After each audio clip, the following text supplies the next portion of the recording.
հարցերով։ Նախ բազմաթիվ նաև տեսանյութեր կան արձանագրված, այսինքն փաստական տվյալներ կան ըստ էության, որոնց իրավապահները մինչ այդ պահը չեն արձանագրել, համայնքի ղեկավարները, ասեմ, որ հասկանալի լինի ինչի մասն է հարցը, համայնքի ղեկավարներն են ուղեկցվել, մի շարք ընտրատեղամասի դիմաց ԿՊԱ-կան պատգամավորներ են եղել,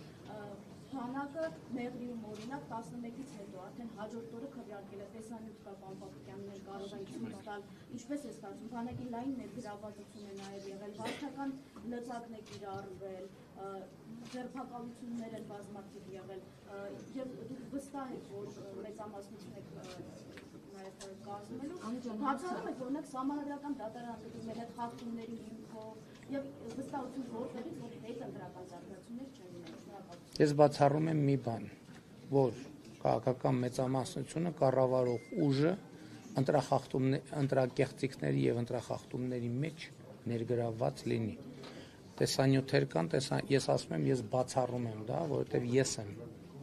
կառավարության եւ քաղաքական ուժի ղեկավարը եւ ես գիտեմ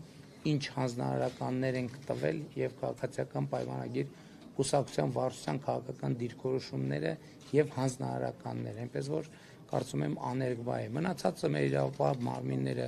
կհետաքննեն եւ ինչ փաստեր կա, այդ փաստերին կարժանանան գնահատական։ Ինձ համար ակնհայտ է, որ Հայաստանի Հանրապետության քաղաքացիները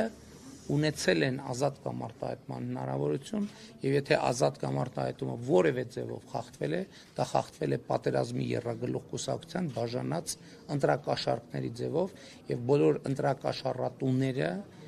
պետքա երկար տարիներ անցկացնեն բանտում։ Սա դատաիրավական համակարգից իմ պահանջն է նրանք բոլորը, ովքեր ընտրակաշառք են տվել եւ նրանց մեղքը պիտի ապացուցվի, նրանք հաջորդ ընտրությունների ժամանակ նրանք ազատության մեջ պետքա չլինեն։